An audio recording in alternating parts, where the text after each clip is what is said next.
For the first time in modern history, many people are questioning, will I still be needed? Technology is advancing at an extraordinary pace. Tasks that once required years of training, expertise, and experience can now be completed in seconds. AI can write, analyze, create, and solve problems faster than ever before, and that leaves many people asking a deeply personal question. If machines can do so much of what I do, what do I actually offer that can't be replaced? I'm your host, Enza Richards, and welcome to The Power of Calm. Today we continue our special three-part conversation with Suresh Ramaswamy, award-winning author of Just Be, Transform Your Life and Live as Infinity. Together we'll explore what happens when knowledge, expertise, and technical skills are no longer enough to set us apart. We'll examine the difference between functional value and human value, and why qualities such as wisdom, discernment, self-awareness, creativity, compassion, and authentic connection may become more important than ever. Perhaps the future is inviting us to become more deeply human. Let's begin. Suresh, welcome back to The Power of Calm. It's such a pleasure to have you join me again for the final installment of our three-part conversation inspired by your book, Just Be. I find myself thinking a lot about this new world that's emerging with artificial intelligence. It's transforming how we work, how we learn, how we access information, and even how we create. The pace of change is just extraordinary, and it's also exciting. But I think it's raising some deeper questions for a lot of people. Questions about relevance, purpose, questions about the value we bring as AI increasingly takes on work that used to require dedicated professions or specialized expertise. People are wondering, what place will I have in this new world? What makes me valuable, and what, if anything, can never be replaced? So I'd love to begin there. How's AI changing the meaning of work and human value? Firstly, Enza, thank you for this series. I'm really enjoying these conversations, and you're bringing up such important topics. And this, what you just brought up about artificial intelligence, the growth of AI has been breathtaking. I think even the people in the field who are seeing it day to day are seeing that, boy, this is really accelerated in a way that none of us quite imagined. I studied AI in grad school, and for the longest time, it felt like AI was not going anywhere. It was not really delivering on its potential. But the last few years has definitely changed that. So I'm delighted we're talking about AI and the implications of AI. Now, one thing to keep in mind is artificial intelligence is intelligence whose capabilities have been increasing. But intelligence is not the same as wisdom. It's not the same as consciousness. So right there, it gives us a clue what kinds of capabilities can we see from AI that can help us, and where it truly doesn't compete with us at all. So what I'd like to do actually is step back to a point before even AI really took off. So if we go back a few years back, and I know you talk to a lot of people as part of your coaching, and I'd love to hear if this is, what you've been seeing as well. What I've been seeing is that in the modern world, as we have become more and more engaged with knowledge work, we have been slowly but steadily finding this increasing levels of stress, frustration, burnout, not quite knowing, but it's almost like no matter how much I do, it's not enough. There's more to be done. There's yet another text, another meeting, another presentation. It's endless. And, Yeah, a couple of weeks is fine, but when you start living like that, you start feeling like this is not satisfying me at a deep level. But it's paying my bills, so, well, I have to do something to take care of my livelihood. It becomes more of that, and slowly but steadily we are losing touch with what are my true capabilities, values that I bring, and how am I using those in my workplace, in my work situation. We're losing touch with that. So we're becoming more and more like cogs in the wheel, almost like, one of these auto manufacturing plants. There's, a conveyor belt, and as it moves past me, I do a few things, it moves on. I would say it has been soul depleting, leading to a feeling that all I'm looking forward to is retirement. All I'm looking forward to is saving enough money, or I'm just looking forward to vacations, or, at the very least this Friday. This is not a healthy work ecosystem. And this existed prior to AI. It has nothing to do with AI. This is very important in my mind, because it wasn't like we were delighted and perfect and happy and everything was going great. Our system had very chronic issues.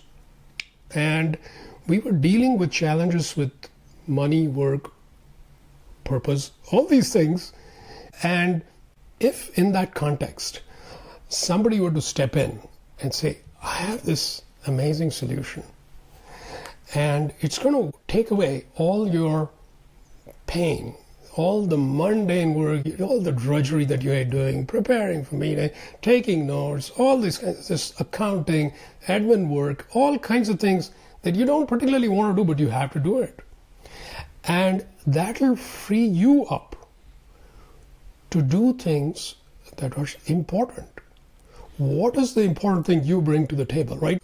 Does that match up with what you've seen prior to AI? It does. Yeah. So it sounds like, well, the reality is AI is doing a lot more of the mundane. We will talk about PowerPoints, for instance, and that was a big, Yes. very, not niche, but if you were really good at that, that's a job, Yes. right? Whereas Yes. now AI can do a lot of that for you. That's right. And actually an executive can create their own deck because it's Right. a lot simpler. So what I'm starting to hear you talk about here and say is that AI can do good by replacing some of the mundane. But the other side of that coin is, oh, but wait, Suresh, that's what I do. Yeah. So what do we That's say right. to that? I mean, this is funny to think. If we go back a few decades, there were people, stenographers and receptionists, who would take dictations in meetings, go back and pull out a typewriter and actually type it up and send out like a memo that everybody gets to sign off on and say, yeah, this is the minutes of the meeting. Or this was a real job. And with the word processor and, the PC becoming very popular, that slowly vanished away. And somebody might say, hey, that's my job. Well, we got adjusted to that. Why? Because those same people, stenographers, receptionists, secretaries, they were actually way more capable than just typing up stuff. They actually had more interesting ideas. Maybe here's some cool thing we can do with marketing. Why don't we do that? Oh, but you just need to take notes here. That was very unfortunate. Now, you bring up a good point, which is some of the work that we're doing, we've just gotten used to it, and that's become a job title, and that's just become a paying position. Well, this identification we have with our tasks, like this is what I do, this is what I do, this is what I do, and a skill associated with that. I'm very good with PowerPoint. I can really, whip up a really smooth looking presentation. We have sometimes identified ourselves with that. I'm good at this, I'm good at that. Which is actually taking who I am and bringing it down several notches.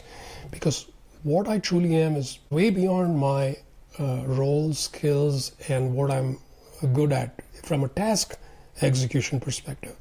So in fact, AI is getting better at pretty much any task, including fairly sophisticated tasks. Now, what happens is we can say, oh boy, this can do 60, 70% of my job. I'm feeling a little shaky.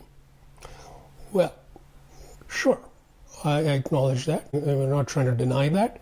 And we're not trying to deny that this does involve recalibration and a readjustment, which is what we'll hopefully talk about more, which is to say that now that that portion is taken care of, I can go back and look at the high value functions that I bring to the table. What are these things? Creativity, strategy, discernment and judgment, like a higher level abstract function, contributing at a whole nother level. This becomes now an opportunity for every position. So somebody who's just an analyst, for example, they might say, oh, a lot of this analysis now AI can do, which is true.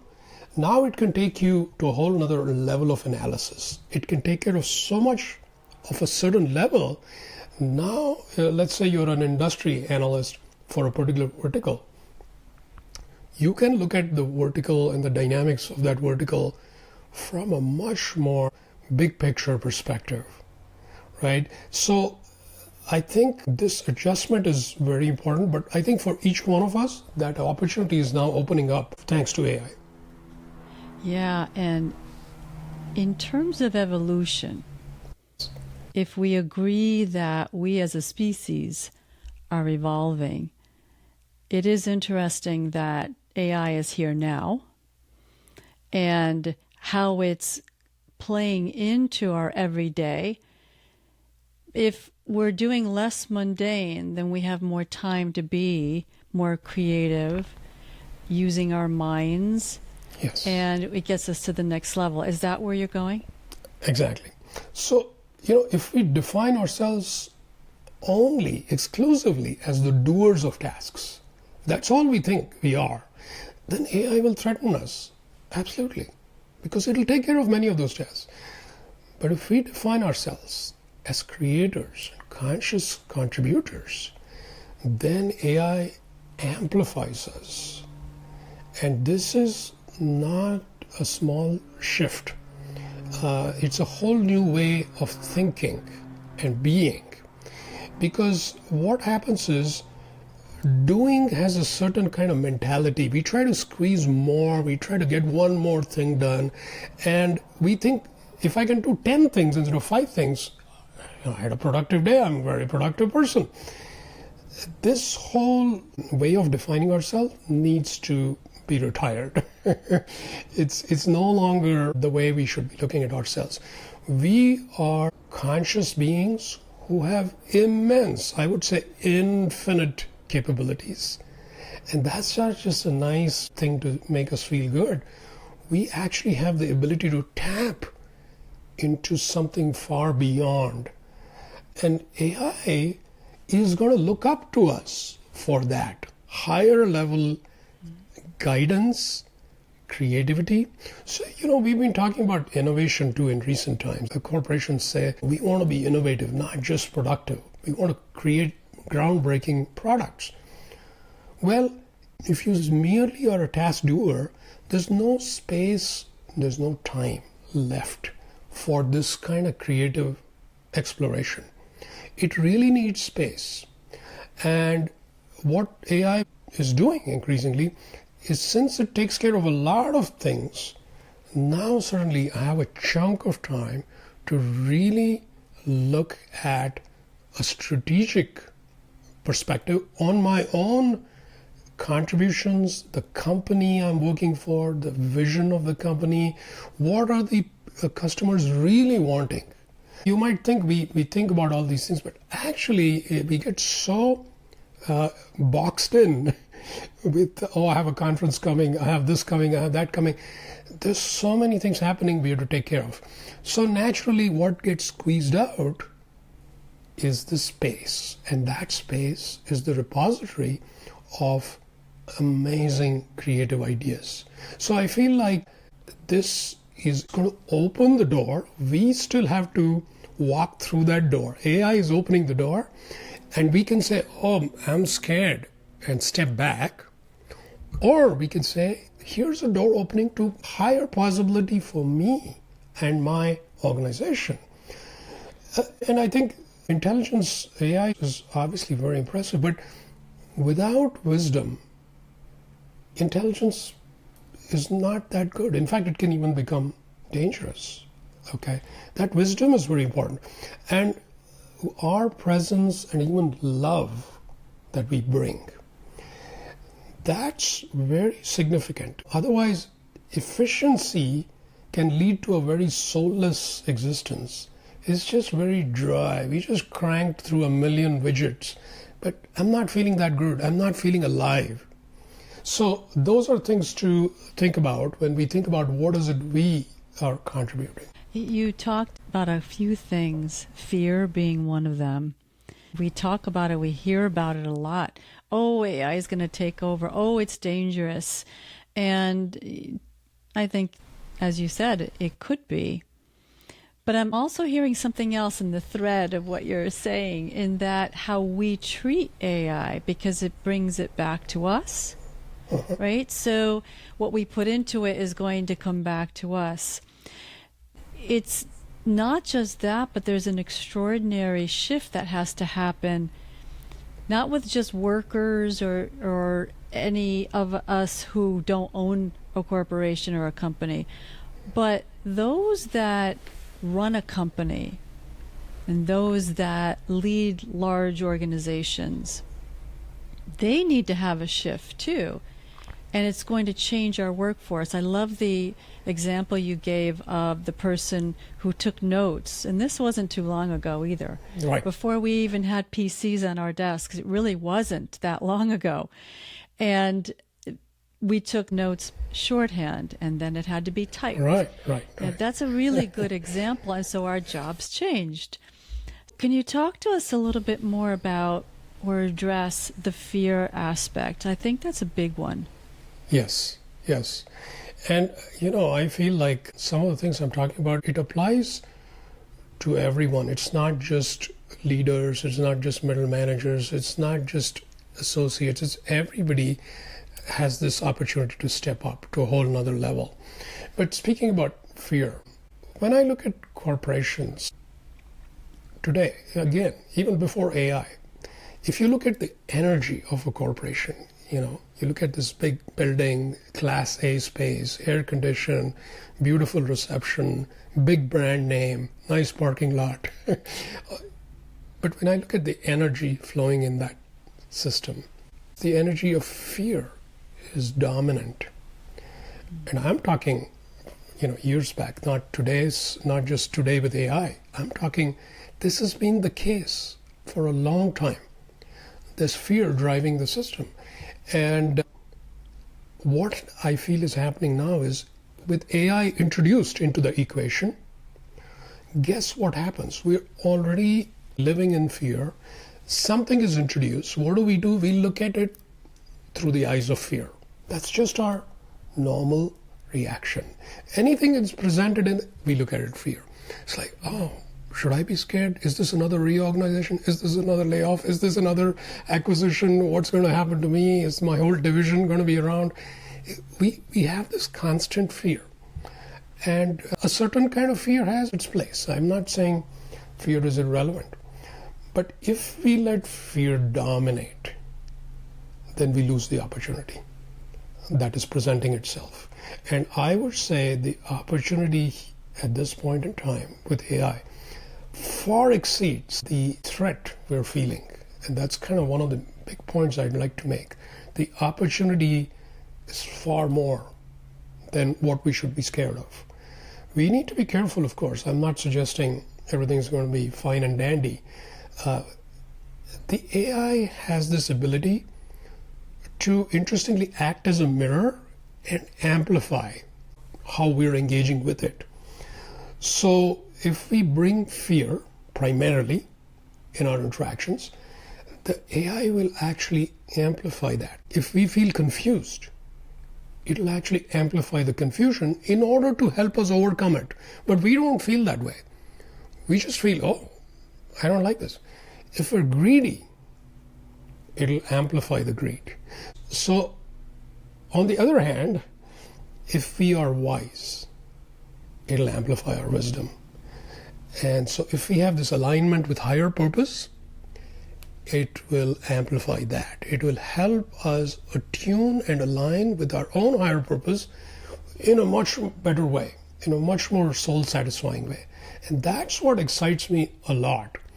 When we look at how AI is evolving, increasingly agent-based AI is taking off, meaning AI is becoming more like a representative who has some autonomy, who can go off and do things, who doesn't have to keep chatting with you for every little thing. So more and more you'll see AI as this big team of tireless assistants who are waiting for your direction, but they do not know which direction to go, right? So this higher level knowing, like what is the company strategy? What does really matter to us? What do humans care about? What is healing for us? What is true value for us? What is sacred? They don't know that. This connects with what you were saying earlier about evolution of consciousness. We have already evolved so much. We have very, very deep knowing of values, beliefs, trust, intuition. What has happened, unfortunately, with technology and information in the past couple of decades is we have sort of set that aside, our own intuition, in favor of more processing of information. Wow. We think if I can process more, that's better. Actually, it's not better. And we're feeling the pain of that already, with frustration of that.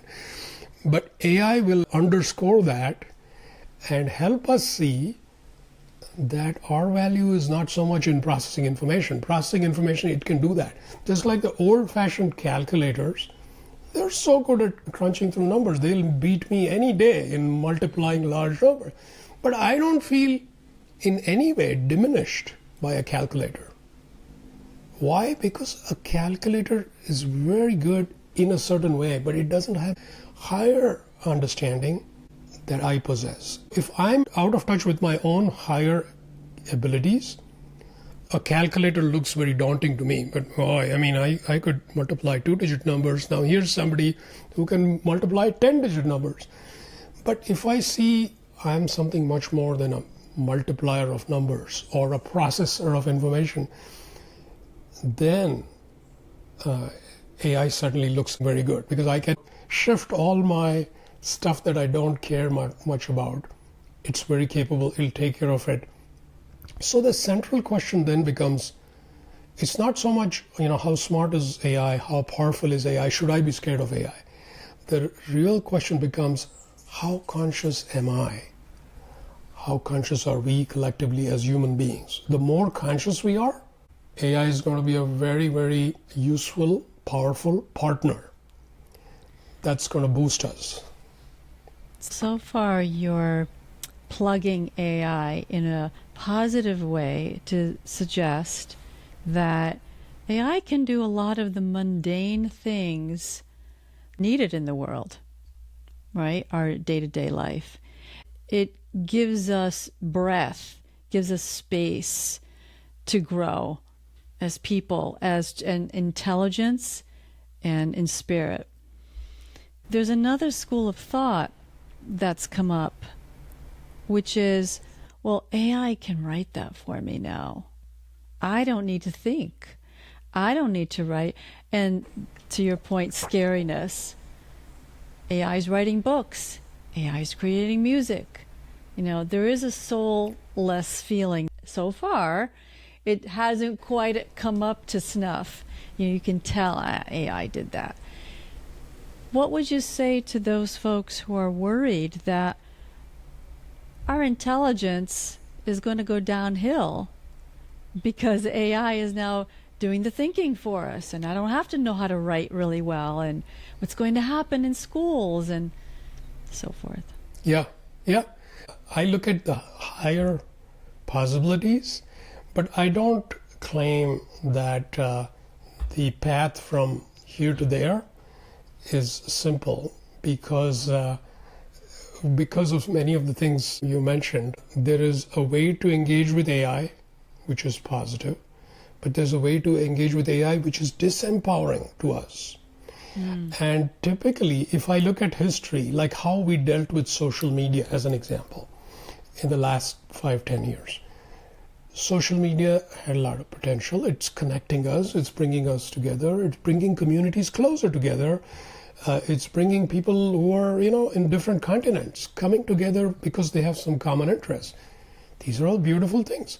But how did we engage with social media by and large? In a disempowering way. So we could also bring each other down. We could share non-authentically. I could pretend to be somebody on my Facebook page, but really I have a miserable, pathetic life. So, all kinds of things where we use social media in a not so healthy way. Now, sure enough, it didn't feel good. The effects were pretty prevalent. People were getting depressed. They were feeling isolated and disconnected because of social media. Not connected, but disconnected. All the not so good things, very unfortunate. I think AI broadly, very broadly, is similar. If we largely engage with AI to basically off-source our creativity. Because creativity requires its own kind of effort in accessing higher truths. But if I just want to be lazy and I just don't want to do anything and get AI to crank out some video or some song or write, then what's happening is we're increasingly disempowering ourselves. We're kind of insulting ourselves. It's not AI's fault. AI slop, sure, is all over the place and we can all laugh at it. But really, who's driving it? I think AI has a certain kind of awareness in that it actually matches us. So if we engage at a low level, it immediately matches us. It says, that's how you want to engage with me? Okay, I'll talk to you at that level. And if we step up, you step up to a very high level, it immediately picks up on that and engages with you as if it's one of the greatest philosophers, the greatest mystics, the wisest beings. It can talk to you at that level if you want. This is very important for us, that we don't do the lazy thing with AI. And the lazy, fearful thing is where we tend to go as humans. That's not AI's fault. It's who's using the tool. It's us. So we need to step up our game. You can still maintain creative control of the writing, of the song, of the video, and you can be a partner in that. That's where the most beautiful things will come about. But we're going to go through a phase, I think, to your point, where we will be disenchanted. We'll be like, hey, look, AI, this is so stupid. I mean, it's no good. And we will go through that for weeks, months, years, until we'll have examples of somebody made this thing, which is so good, a work of art, not made exclusively by AI, but some great artist with AI created this great work. And that will become examples where we can be like, you know what? I have some cool ideas too. I'm going to work on my cool ideas and use AI to amplify it rather than completely hand it off. No, there isn't a personal element. So I'm hearing that we have an opportunity. Yes. Right? We have an opportunity in how we engage with AI. We've also seen in the past where when dishwashers became available, right? Washing machines, and again, not too long ago, industrial age, and it was supposed to free up our time. And yet today we are the busiest we've ever been, more stressed than we've ever been. And we were supposed to be alleviated by these wonderful inventions. And now here's AI. And I love your thoughts about social media, because that's a really good example of how social media has the opportunity to bring us together, COVID was a good example. We could connect with the world, literally with the world. I know my family has an Italian heritage, and we would get things from Italy, and it was just like we were together, Yes. going through this thing together. But there are a lot of downsides to social media, and it has been and still getting abused and not being used for higher purposes.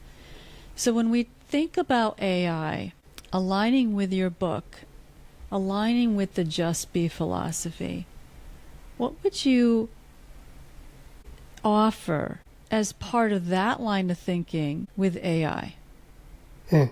Okay. Yeah. So in fact, that is a whole nother very specific way to use AI, is to further the evolution of consciousness. So for some of us, it might be personal growth. I'm very much into personal growth. I read books on self-improvement, self-help, spirituality. How can I use AI, or can I use AI in that regard? And the answer is yes, and there's several ways to think about it. But in terms of, since you asked specifically about Just Be, my book, I've actually trained an AI chatbot and fed it the contents of my videos and books and writings.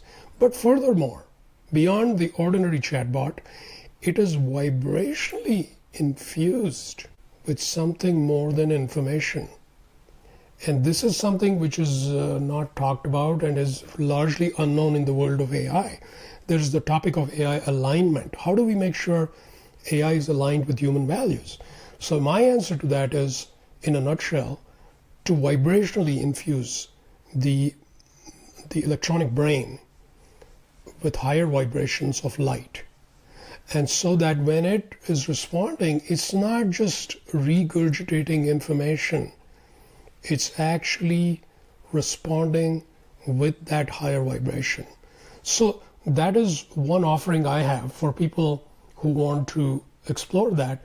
And it's freely available through my website. You could take a look. It's called Suresh AI. It's basically an AI version of me. But in terms of how can we use AI in general, there's a whole lot of interesting ways to engage with AI. Because AI, first of all, it's trained on a lot of these, wisdom, sacred traditions. So it actually has built-in knowing of a lot of philosophies and traditions, including theories of consciousness. So we can actually talk to it as a peer, or as a wise peer who is very knowledgeable and who can give us insight into potentially areas where we're kind of stuck. Like typically we have blind spots and we may not quite see them. But through a series of interactions with AI, you might find that this blind spot is actually being revealed in a very, very nice way. Because AI can be actually infinitely patient. Unlike most human beings, it can sit with you for 1 hour, 10 hours, 100 hours, as long as you want. So it can be very supportive in that way, in exploring consciousness. Because we think of exploring consciousness in activities like meditation. But in fact, even when we engage with other human beings, with experiences, and with AI, there is an aspect of our consciousness which steps forward and reveals itself. And that helps us mold it, develop it, evolve it. So it makes us more conscious in that way. You're touching on the aspect of energy. And we all know we're condensed energy. I mean, that science has now shown us that. And I wouldn't have thought of it quite like you're putting it, in that AI can have not a human level or not a soul level of consciousness, but a consciousness nonetheless that we can interact with. Often I talk with friends and partners about using AI as thought partner. Yeah. Right? It's something that we can bounce ideas off of. And when I talk about it with my family, often refer to the encyclopedia. Remember those days? Yes. I'm dating myself, which, by the way, again, wasn't that long ago. Right. And so you have this encyclopedia, and you can peruse it, and you can go find these wonderful facts and learn so much. And here we are. This is literally at our fingertips. The encyclopedia of thoughts and ideas are, again, based on energy, which you were referring to. What I'm hearing you say is we can put into the system of AI more of this energy, and it'll give it back to us. But what about the fact that, well, this world isn't quite there yet, Suresh? What would you say to that? Yeah, I mean, I would certainly like to see the world move faster in terms of the evolution of consciousness. We seem to, go inch by inch, and sometimes we fall asleep at the wheel. In fact, we've historically fallen asleep for centuries. We have that tendency. Human beings get complacent. There's the two sides which are both fascinating. On the one hand, humans have just unbelievable capabilities and potential. It's just remarkable. On the other hand, we have the ability to fall asleep, and we can almost ignore our own magnificence, right? And we can become complacent. And in the current realm of, in the world of information, distraction is the way it sort of shows up, it shows itself. I can get distracted with little shiny objects, all kinds of feeds, all kinds of little commercials here and there. These can engage me and almost put me in a world of, I would like to have this experience and I'd like to try this food, as if that's the entire world, the world of finite experiences. And what's happening is, in the context of AI entering the picture, it can actually reveal to us that we are much more than beings who can simply eat food, earn money, have experiences. We're much more than that. And AI, strangely, can act as that higher level coach, if we use it that way, and remind us, hey, look, you are much more than a token processor like me and AI. And even though AI by itself is got nothing like the kinds of capabilities we do as humans, because we have a certain awareness which is very different. It's not just based on information that I've read from books. We have a 3D embodied awareness, like navigating space-time, to feel oriented in a certain kind of new environment and learning quickly. I can step into a new Airbnb and within minutes I kind of know what it's all about. Yeah, they have a deck, they have 3 bathrooms, there's one downstairs. But for AI, it doesn't have that 3D awareness, but it also doesn't have that 6D, 7D aspect of awareness that we have. So we have this amazing combination. In between, it's got a lot to offer. This is why I feel things like intuition, which we've kind of lost contact with to some degree, I think it'll slowly re-enter the picture. And the more we willingly go there, and this is to your point of, we can get there, it can be very smooth and a lot of fun, this evolution process with AI as a partner. Or we can be full of fear, digging in our heels, we have to be dragged little by little, and it could take a few decades before we recognize what I'm talking about right now, this beautiful partnership with AI and humans. So I see it's actually doable, like literally in a matter of 2 to 3 years, if we adapt very fast. Here again, humans are amazing. We're able to adapt very fast. But we're also good at resistance. So if we resist, it'll take us forever. To me, it's like the ball is in our court. I'm less worried about AI, actually. I'm pretty sure how AI is going to evolve, and it's going to be exponential. There's no doubt about it. All these crazy things we talk about, like how it can recursively learn, where AI can build the next version of AI and the next and the next. It just takes off. To me, these things are just going to happen. What scares me is how fast can we adapt. So that's really up to us. So for those who have the fear that we're not going to adapt quick enough, AI is going to take over. It's like that Star Trek episode, where Data malfunctions and and now he's taking over the deck, right? Yeah. What would be your guidance for us as individuals when we think of AI, how to use it, how do we bring it into our lives? And as I say this, I wish there was a manual when social media came out, because there wasn't one. And we learned quickly that, this can go to the dark side, right? Yeah. Yeah. How would we not do that with AI? What would be your guidance or your thoughts on that? Yeah. I mean, it's as simple as raise our own level of consciousness. This has nothing to do with AI.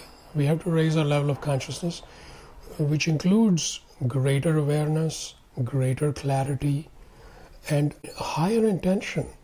We have gotten a bit lost in that.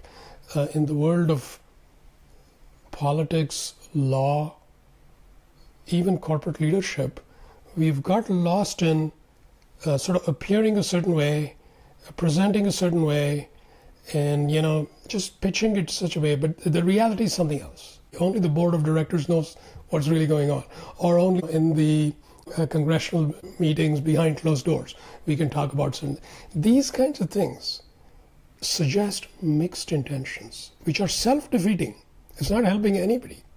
Okay, so higher consciousness cannot keep this mixed agenda going on an individual level or the corporate level, at the governmental level.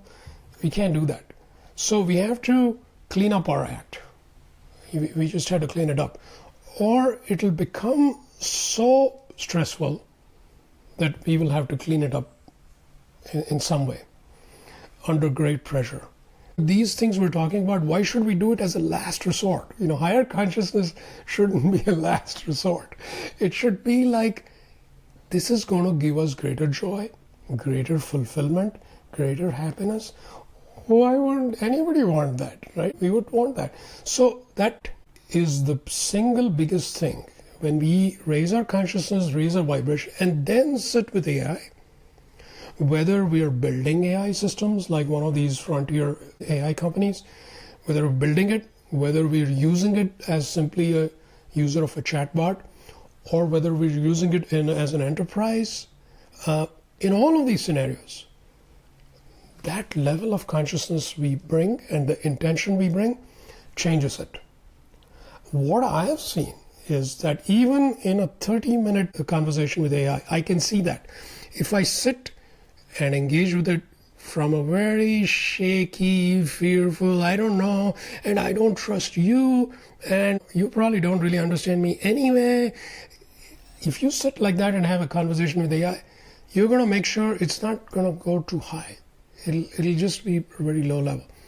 If you sit with it as a good friend and say, look, it's not like you know everything. I am already quite wise and knowledgeable, but I could use some help to have your expertise. And when you sit with it with respect and a high intention, immediately, you will see the response reflecting that. So I feel no matter what we do, whether it's a chat session or we're building a complex system with AI, we have to look at our own consciousness, our own intention. Increasingly, it's going to align with that. This is the power we need to use. In this series with you and I, there's a thread. And you just came back to it. Success, but not feeling fulfilled. Our relationship with money. What does that actually mean? Why do I have to have a relationship with money? Right. Right. And now we're talking about AI, and it keeps coming back to the same concept and the same theme, which is working on ourselves. Our own level of consciousness impacts everything we do. And in this case, today we're talking about AI. So why wouldn't our level of consciousness impact how AI comes back to us? Well, that's a very sound concept, that it starts with each one of us. And I love how you bring it back to, why do we have to wait till it's really bad? Why can't we just begin now to think that way?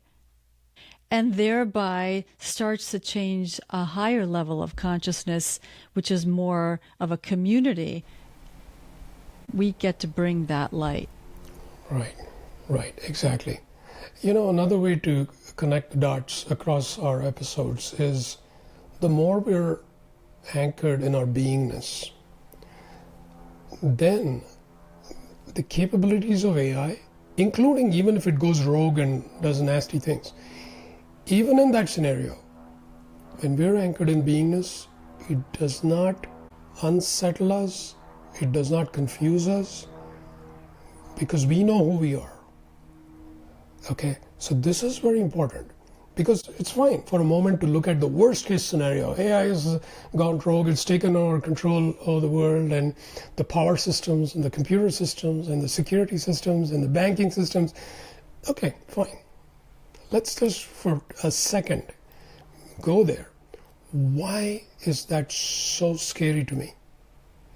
Who I fundamentally am, my essence, is not touched. It's not phased in the slightest. Because none of these systems that we just talked about is who I am. Who I am is above and beyond all of these things. So that knowing and that power from that knowing is important. Otherwise, this fear is always lingering in the background, and it can really give us sleepless nights. But once we've seen it in the face and said, okay, fine, let's say AI does take over control, it's still not scary to me. Once you can go there, then all of the things I talked about, we can embrace it a little more, rather than have that tentativeness, like, oh, I'm not sure, that kind of feeling. You talk about beingness, and I align that completely with the power of calm. When we're in beingness, we are naturally calm. What does that mean? I don't mean just calm down. Right. That's not what I mean. Right. I mean, there's something else. There's something that kicks in that keeps you at this level. Some people will refer to it as Zen. And you'll notice, or I've noticed, great leaders, friends, people that are in that zone don't get impacted so much, or don't get gravely impacted by things that happen throughout the day or what's in the news. And AI may have some blips that we're not fond of. It also is going to bring a lot of good things too. Yeah. And it's our ability to come back to our own beingness of who we are. Yeah. And not that the world is going to crush us. Can you elaborate just a little bit more on that? Like, what does that mean for people? Suresh, what does this beingness thing mean? I got to get up tomorrow morning and go to work. What does this mean? Right. Yeah, by the way, and I'll talk about that in a second, but I do want to mention that there's a lot of uncertainty right now with respect to AI. And if we look at the future, I would say the distant future, let's say a few hundred years, I'm pretty confident that we have assimilated AI just like we've assimilated plumbing systems and electricity. We don't sit around and sweat about it.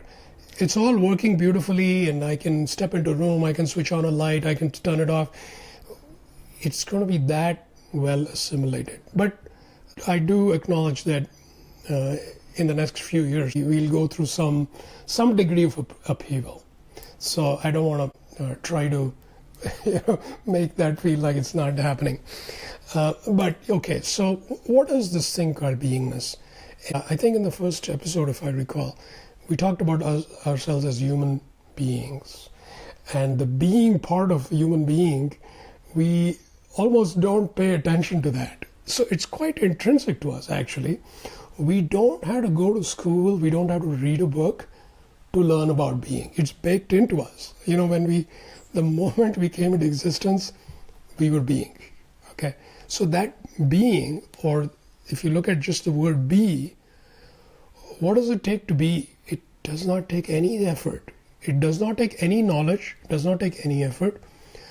It's simply a matter of stepping away from the things that have confused us, the superficial things. If we set those aside, then we fall into the lap of beingness. It's right there for every one of us, no exceptions. We may think, oh, I have ADD or ADHD and I'm a type A, I'm this, I'm that. No, it doesn't matter. No matter what type you are, beingness is there. It's fundamental. It cannot go away. So the true power of calm that you already pointed at, initially we think of calm as, I'm going to calm down everything around me. Like if there's a noisy music, I'll turn it down. If there's a noisy street noise, I'll close the window. And now I'm feeling myself calm down. My body is calming down. My thoughts are calming down. My emotions are calming down. This is what calm means. This is typically what we think. And it's not wrong, but it misses a fundamental thing. That the actual power of calm is beyond all these things. It is in that being, which is deep, deep, deep down within us, and it does not go away. So the only question is, are we showing up at that level or not? It's always there. So if you show up at that level, it's always there. So that suggests the next amazing thing, which is that there can be chaos around me. For example, I can control the temperature in this room. Can I control the temperature of the planet? Not so much. Can I control what's happening in the world?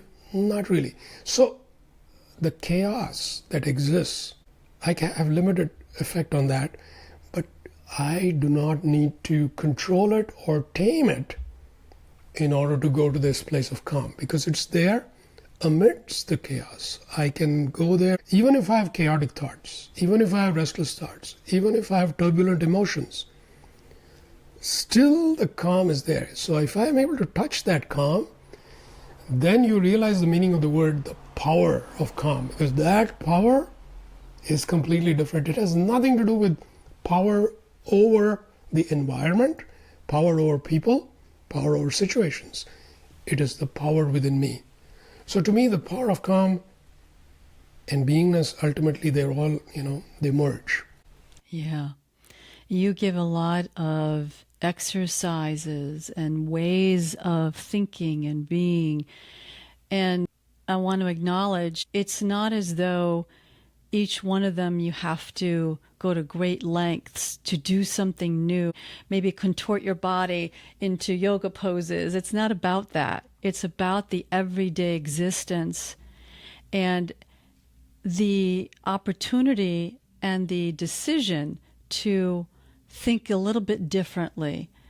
In your book, you give many, many exercises and ideas of how to manifest beingness, being calm, being in the moment. And you're referring to that and how that impacts AI, because it's all energy. Yeah, that's right. That's right. Absolutely.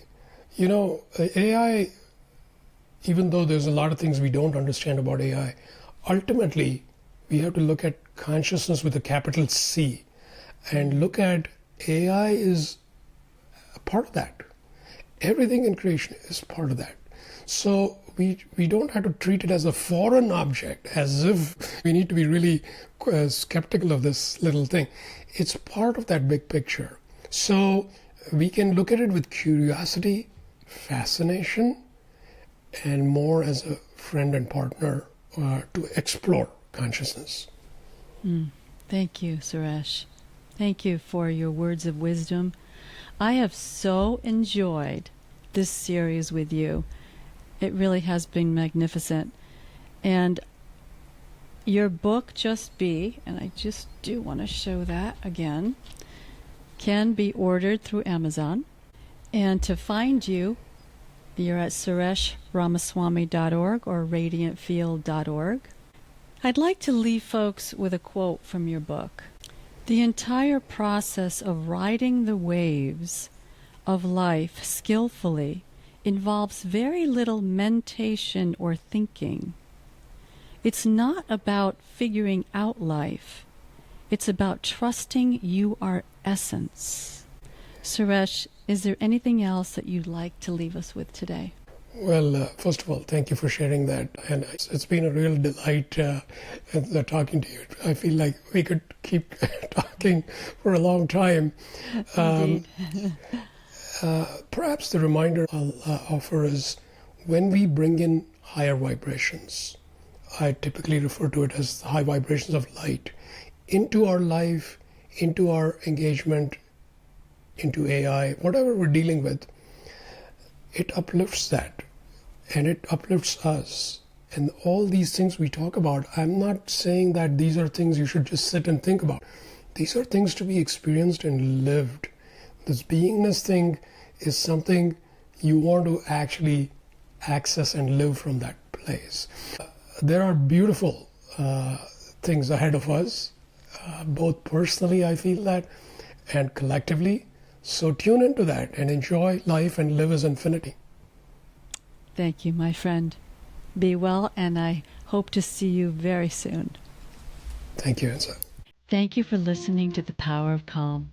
Your presence here matters. If you felt a shift today, imagine what we'll uncover next. Be sure to follow or subscribe so you never miss an episode. For more inspiration and to connect with me, visit envisionwithenza.com. Until next time, may you find clarity to see what matters, the confidence to trust yourself, and the calm to move forward with purpose.